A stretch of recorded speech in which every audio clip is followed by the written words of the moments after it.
El informativo Aquí y Ahora se transmite desde Ibarra, Imbabura, Ecuador. Aquí y Ahora. Conducción. ¿Qué tal, amigos y amigas? Buenos días. Estamos ya en el día miércoles 24 de junio del año 2026. El tiempo avanza en forma inexorable. Hoy tendremos a las 8 de la mañana una entrevista vía internet, vía StreamYard, con la exasambleísta de Imbabura, abogada Lucía Pozo, para hablar de los temas de la ciudad. 7:58. Mientras hacemos ese contacto, ya mismo vamos a revisar qué recoge la prensa a nivel nacional. Amigos y amigas, en este día miércoles, en un día previo a la participación última que tendría la selección de Ecuador en el marco del Mundial de Fútbol de Estados Unidos, Canadá y México. Ojalá la victoria sea la sorpresa que nos dé la selección ecuatoriana, ganándole a Alemania, que dicen es una potencia, pero en la cancha son 11 contra 11 personas, unos con más virtudes que otros, pero a la postre son futbolistas, y en el caso de Ecuador son ya atletas, deportistas que están compitiendo en las grandes ligas a nivel mundial. Por lo tanto, se espera un buen resultado y que un poco se rediman ante la afición ecuatoriana, que está decepcionada sin duda por la actuación de estos dos últimos partidos de la selección ecuatoriana.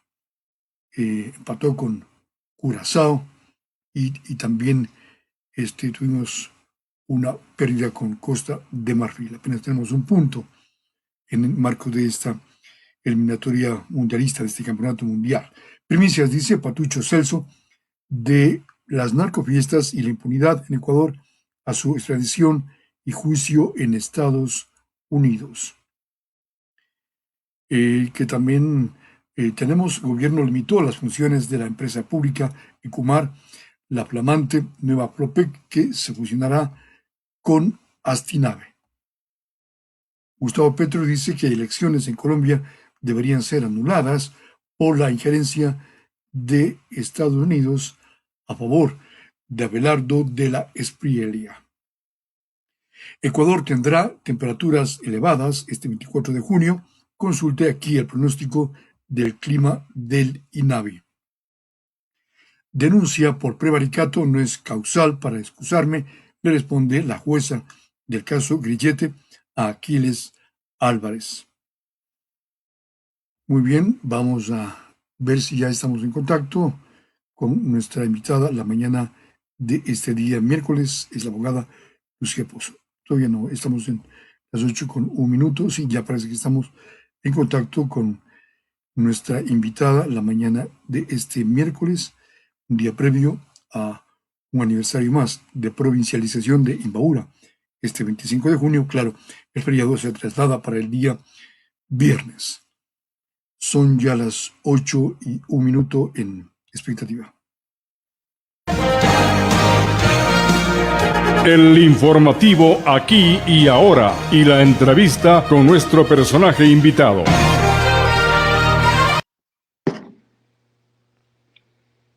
Bien, son las 8:01. Estamos a los tiempos con nuestra personaje invitada en esta mañana, a quien le damos la cordial bienvenida. Y claro, para un poco romper el hielo de esta entrevista, queremos preguntarle cómo ha vivido la participación de Ecuador en el Campeonato Mundial que se realiza en Estados Unidos, México y Canadá. Un poco triste, optimista, ¿cómo se encuentra? Bienvenida, buenos días. Muy buenos días, mi querido amigo, qué gusto saludarle y a todas las personas que nos miran a través de Expectativa.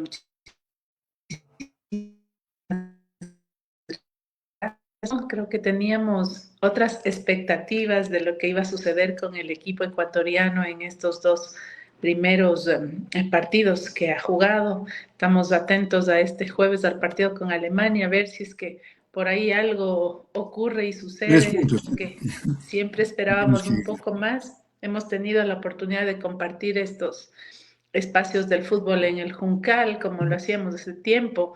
Y bueno, pues creo que la esperanza es lo último que se pierde. Falta un partido y algunos resultados más. Claro, aunque su fuerte, Lucía, es el básquet, ¿no?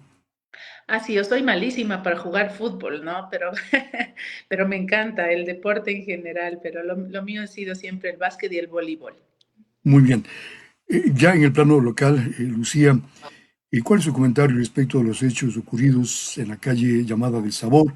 Algunos dicen que se ha convertido en la calle del horror, por lo que ocurrió el sábado, justamente cuando jugaba la selección ecuatoriana de fútbol. Allí se produjo una balacera, un sicariato. ¿Cuál es su interpretación de este hecho? Mire, yo creo que es absolutamente lamentable, ¿no? Eh, Me he pronunciado inclusive al respecto. Creo que dejando en claro una circunstancia en medio de la coyuntura política que existe hoy, no se puede ni se debe politizar el dolor de la gente, la preocupación, el temor que existe, eh, la lástima, la pena de las víctimas, de sus familiares que tienen personas heridas, fallecidas en este caso. Yo creo que hay que tener mucho cuidado. Esto más allá de que sea un tema estrictamente político, es un tema social que nos afecta profundamente a todos. No trasciende del campo político. La inseguridad nos afecta a todos. Y ahí es cuando yo me permito decirle a usted y a toda la ciudadanía que manifestarse al respecto es importante en medida de que tenemos que entender que las raíces de este problema deben ser las atacadas. Los delincuentes no preguntan antes de robarle, antes de cometer cualquier acto, no le preguntan pues de qué partido es usted, es de izquierda, es de derecha para robarle. Eso no sucede, esto nos afecta a todos por igual y de la misma manera debería encontrarnos la delincuencia a juntos, unidos, coordinados. Entonces, es que esperamos de las autoridades que hoy tienen la posibilidad de tomar decisiones, de generar acciones que articulen, que hablen. No queremos verles discutiendo, peleando, queremos verles actuando. Creo que es el sentir de la mayoría de la ciudadanía lo que acabo de manifestar y espero que quienes hoy por elección o por designación están en la posibilidad de hacer algo al respecto no pierdan tiempo en discusiones estériles, sino en acciones concretas que puedan ayudar a superar estos episodios tan críticos que vivimos a causa de la inseguridad. Claro, eso tiene un trasfondo más profundo, ¿no? El tema de la pobreza, el tema de la necesidad de empleo. Se están cooptando a menores de edad cada vez más en estas bandas criminales. El problema ya no es solo de la costa ecuatoriana, el problema ya se está viniendo a Imbabura, es decir, ya no somos una isla de paz, sino que también acá nos está afectando el tema de los sicariatos, por ejemplo, Lucía. Secuestros, vacunas, extorsiones y más. Es una realidad que hay que aceptar para poderla enfrentar adecuadamente, ¿no? No podemos hacernos los locos de un problema real que existe y que Ibarra, Imbabura, está en una zona geográfica que además, si no adopta un control mucho más radical y permanente, puede seguir escalando. Nosotros somos una provincia prácticamente de frontera. Tenemos cerca un puerto, el de Esmeraldas. Tenemos actividad minera que también conlleva y trae beneficios y problemas. Entonces, tenemos que entender toda esta dinámica y esta coyuntura para poder adoptar medidas necesarias. Usted ha dicho una gran verdad. El tema de la pobreza es una de las causas fundamentales, aunque más allá de aquello, yo creo que siempre es importante decir, hay muchas familias humildes que trabajan, que salen a trabajar y les enseñan a sus hijos el valor del esfuerzo, del trabajo honrado y honesto. No podemos tampoco negar que estos grupos de delincuencia organizada encuentran el caldo de cultivo adecuado en estos sectores. Es súper importante pensar que hay que atacar las causas del problema que surgen a partir de aquí. No hay una madre en el mundo que quiera que su hijo se profesionalice de delincuente. O sea, habría que estar bien locos para pensar eso. Tenemos que trabajar en las oportunidades, en la educación, en la posibilidad de que la gente pueda tener estabilidad laboral, de saber que los padres y madres entienden que pueden mandar a sus hijos a la escuela habiendo comido algo, que pueden acostarse a descansar teniendo algo en su barriguita. O sea, son circunstancias que atenúan la problemática y que evitan que el problema se siga proliferando y que siga aumentando sin atacar la causa fundamental que lo promueve. Claro, pero tampoco se puede justificar la violencia como causa de la pobreza, ¿no? Yo lo he dicho, o sea, hay muchas familias humildes, pobres, que luchan todo el tiempo. No es una justificación, pero tampoco es menos cierto que es en donde los grupos de delincuencia organizada encuentran el lugar adecuado para poder cooptar niños, cooptar jóvenes en entornos donde faltan recursos, donde faltan servicios, generalmente se vuelven entornos violentos, donde la familia empieza a generar muchas disfuncionalidades, hay consumo de sustancias. ¿Qué hacen los niños que ven que sus padres consumen sustancias, que se alcoholizan, que se golpean? Salen corriendo de esos entornos a buscar un lugar donde se sientan protegidos, seguros y aceptados. Son realidades que a veces son difíciles de decir, pero tenemos que aceptar, como cuando una persona adolece de una problemática de consumo. Si no acepta cuál es su problema, no lo va a poder enfrentar y nosotros tenemos que aceptar cuál es la problemática que existe para poder afrontarla y abordarla de manera integral. Lo cierto es que el país cada vez más está conviviendo, porque se ha permeado ya prácticamente el narco en el país y también funciona en varias instituciones y también coaligado con el tema político. Entonces, yo diría que hace falta no solo estados de excepción, sino algo más, Lucía Pozo. Sí, yo insisto, querido Jaime, este problema no lo vamos a superar solamente comprando balas, comprando cámaras.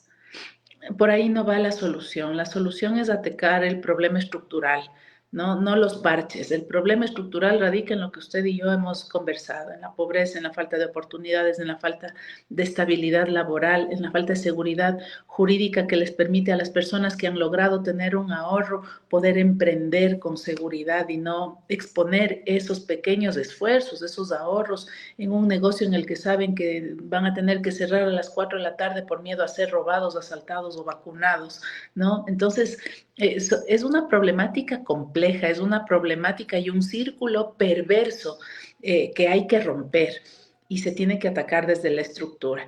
Así que eso le digo, mientras sigamos solamente pensando que el parche es el que va a solucionar el problema, eso no va a ser así. Y tampoco mientras no entendamos que debemos como provincia, como cantones, por todas estas consideraciones, ser provincia fronteriza, tener puertos cerca, el tema minero en desarrollo, necesitamos otra consideración respecto al tema de la seguridad y otra estrategia que nos permita abordar en base a nuestras realidades este problema. ¿Se pudo hacer algo desde la Asamblea para combatir el tema de lavado de activos, lavado de dinero provenientes de temas delincuenciales? Claro, se aprobaron varias normas, ¿no? Yo misma presenté tres y fueron Ya, aprobadas. Pero mire, el tema es que no se resuelve con leyes. Si se resolverían todos los problemas solo con leyes, por ley eliminamos la pobreza, por ley claro. eliminamos la discriminación y ya no habría ni pobreza ni discriminación. Aquí leyes hay para todo y yo misma he impulsado varias. El problema es la aplicación, el problema es cuando el tema pasa a la justicia, el problema es cuando un delincuente se demora más en entrar que en salir de la fiscalía. Hay otro tipo de problemáticas de la voluntad política de ejercer algunas acciones también y de la articulación interinstitucional y entre autoridades para poder coordinar acciones que enfrenten a la delincuencia, a la corrupción y a muchos otros problemas que tenemos al respecto. Y en el ámbito local, usted ha dicho que convoca a los actores políticos respecto del tema del sábado pasado, convoca a los actores políticos a la madurez, porque esto no puede terminar en un concurso de oratorio, de discursos, culpando el uno al otro, sino más bien sentarse en una mesa, aunque sean de diferentes partidos o diferentes entes gubernamentales, cada uno aquí por su lado, ¿no? El municipio culpa al gobierno, el gobernador culpa al municipio, entonces caemos en un tema de lavado de manos absoluto en esta ciudad y provincia. Sí, o sea, mi llamado es a la calma, porque generalmente dicen, ay, los políticos se aprovechan de estos escenarios de dolor y lo que menos debe suceder es aquello. Yo he llamado a que no se politice, que este no sea un concurso de discursos del uno y del otro, porque eso sería un acto miserable hacerlo así. Hay que llamar a la calma. Hay que llamar a las autoridades, insisto, que tienen la capacidad de decidir. En vez de ponerse a pelear, siéntense a conversar. Esa capacidad es absolutamente necesaria para poder resolver este problema. Si seguimos echándonos la culpa, ¿qué sacamos? Tienen que sentarse, tienen la obligación de hacerlo. Y los actores políticos bajen la guardia, tranquilícense y la gente también. Este es un problema serio que nos preocupa a todos. No es el momento de querer pescar a río revuelto, de querer beneficiarse del dolor de la gente. Este es un tema complejo, como yo le decía a Jaime. La delincuencia no pregunta si usted es gobernista o es de oposición para atacar. Este es un problema de todos, que está por encima de la política, es un problema social y humano. Y con esa madurez hay que entenderlo, hay que llamar a la reflexión y pedir acciones que puedan mitigar la problemática desde la causa. Y también hay no solo delincuencia, también hay violencia política de género. ¿Usted ha sufrido tal vez en estos últimos días algún tipo de violencia política de género? Ya, muchas gracias. Perdón, Jaimito. Discúlpeme, le escuché la pregunta, pero estaba teniendo a mi hija que no está está un poquito delicada de salud. Gracias.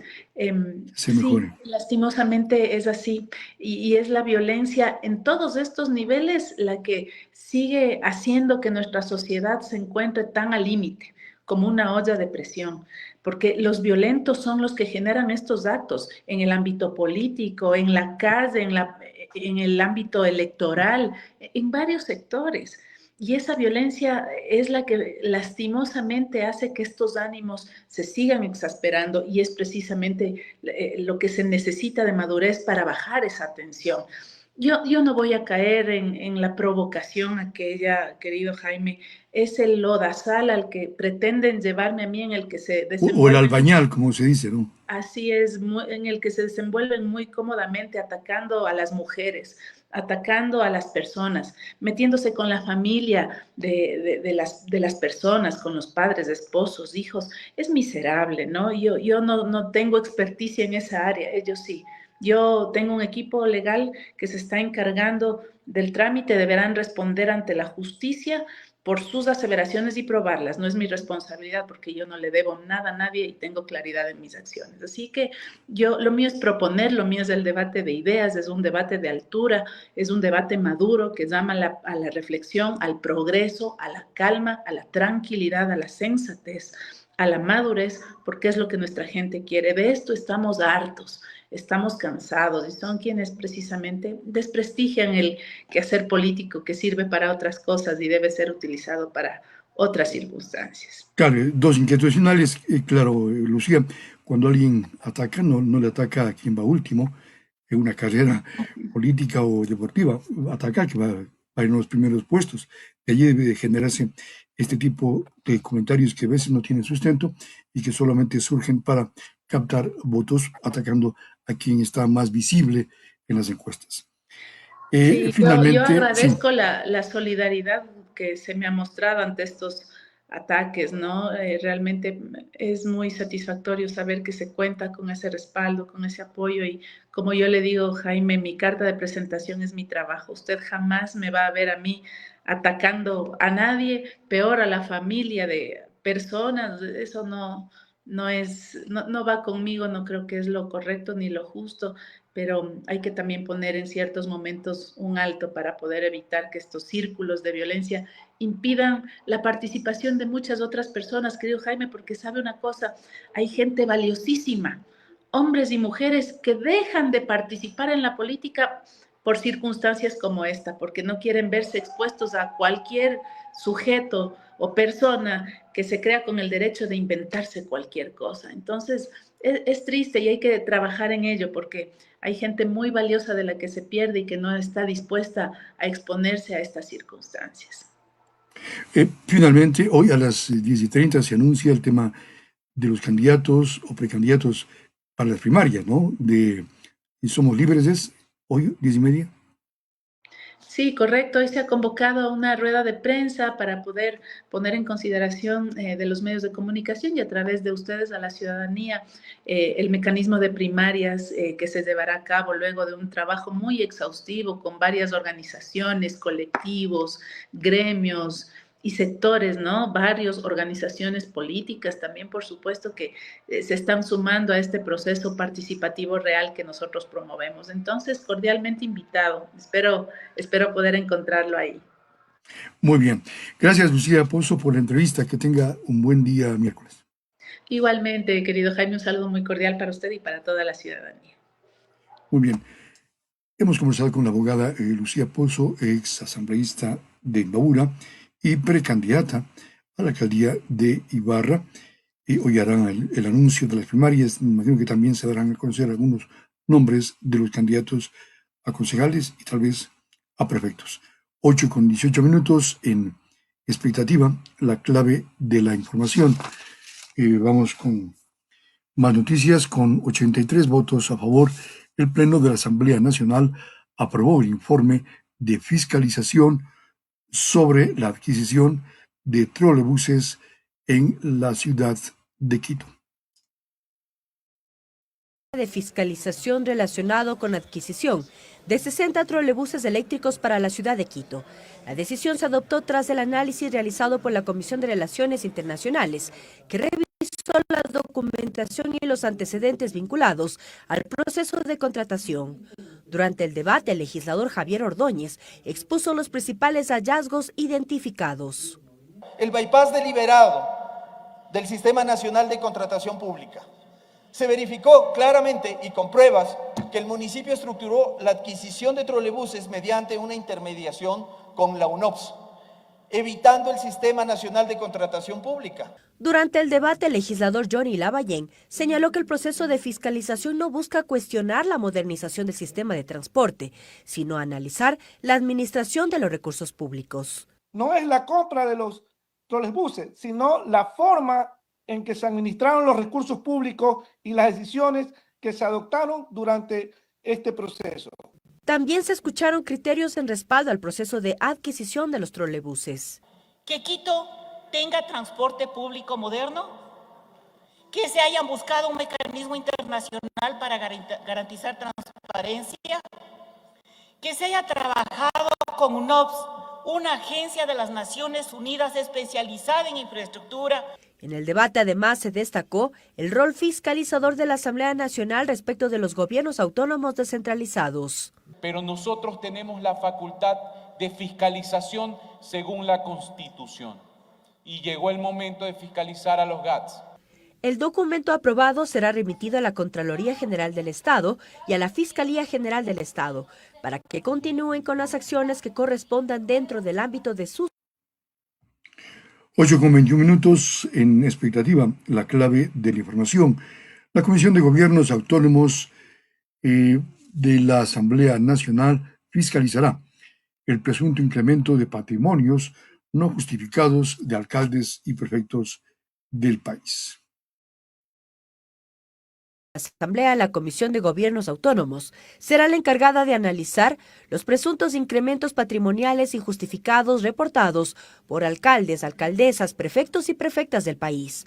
La moción fue presentada por el legislador Fernando Jaramillo, quien reveló datos. Se analizaron las declaraciones de 225 alcaldes y 23 prefectos del país, identificándose 79 casos de variaciones patrimoniales relevantes. Cuando revisamos los casos concretos, las cifras son aún más preocupantes y más alarmantes. A la par de la fiscalización en la Asamblea, el legislador instó a varias entidades de control al seguimiento del tema. Solicitamos que la Contraloría informe si es que existen, en este caso, auditorías o exámenes especiales a la unidad de análisis financiero, si se han identificado operaciones inusuales, movimientos financieros que ameriten seguimientos, reportes a la Fiscalía General del Estado dentro de sus competencias. En el debate hubo cuestionamientos al enriquecimiento del patrimonio de autoridades que fueron electas por el pueblo, que merece respuestas. Además, se plantearon sanciones más drásticas. A estos sinvergüenzas que incrementan su patrimonio injustificadamente, que están comprometidos con minería ilegal, deben irse a la cárcel. Asimismo, se propuso la fiscalización al círculo cercano de una autoridad. Sino también de su círculo más cercano. Es decir, familiares, amigos, contratistas y auspiciantes. La resolución aprobada resolvió que la Comisión de Gobiernos Autónomos, en un plazo de 90 días, presenta al Pleno un informe con conclusiones, observaciones y recomendaciones derivadas de este 8:23, amigos y amigas, en expectativa. Ellos están solamente para defender a los delincuentes, asegura el ministro del Interior, John Reinberg, al referirse a colectivos y defensores de derechos humanos que cuestionan la cooperación militar extranjera. John Reinberg. Las personas que han caído asesinadas, de los policías que han sido asesinados, de los militares que han sido atacados, ahí les podría dar yo una respuesta poco acorde de lo que ellos pueden decir, pero cuando ellos están solamente para defender a los delincuentes, a los criminales, porque lamentablemente esa es realidad. Si no, ustedes comiencen a revisar cuándo han salido atrás de un policía que fue asesinado, cuándo han dicho algo ellos ahí. Así que mientras eso suceda, yo realmente a ellos no tengo absolutamente nada que decirles. ¿El Ecuador debería salirse de la Carta de los Derechos Humanos? Yo no voy a decirles si el Ecuador debe salir o no debe salir. Yo lo que les voy a asegurar es que nosotros como bloque de seguridad, nosotros como gobierno, Policía Nacional, vamos a hacer el trabajo necesario por la seguridad de los ecuatorianos. Esa decisión está tomada por el presidente Daniel Noboa y nosotros como sus ministros cumplimos las disposiciones que él nos da de trabajar en el territorio. Bien, el ministro del Interior, John Reinberg. El municipio de Quito es un circo. Esto dijo el alcalde de la capital al clausurar abruptamente una de las sesiones del Consejo de este martes, que estaba plagada de insultos, gritos e incidentes. Esto en una cosa que ya no tiene sentido. Voy a proceder de esta forma. Voy a dar la palabra a la señora Gladys Varela por 5 minutos. Voy a hacer uso de mi palabra y cerré este punto. Les pido, por favor, respeto al Consejo Metropolitano. Por favor, respeto al Consejo Metropolitano.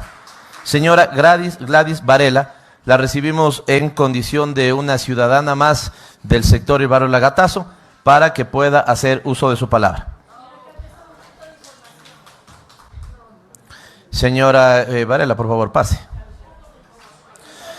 Suspendo esta sesión, señores concejales. Han hecho de esto un circo, no tiene sentido. Son unos irresponsables y unas irresponsables. Suspendo esta sesión. Al Consejo Metropolitano de Quito se lo respeta. Bien, ahí estaba el alcalde del Distrito Metropolitano de Quito, Pavel Muñoz. Amigos y amigas, aquí concluimos este servicio de noticias. Expectativa en este día, miércoles 24 de junio del año 2026, a un día de un aniversario más de provincialización de Imbabura. Habrá feriado este día viernes en Imbabura con motivo de este aniversario. Que tengan, amigos y amigas, un buen día miércoles. Hasta vernos pronto.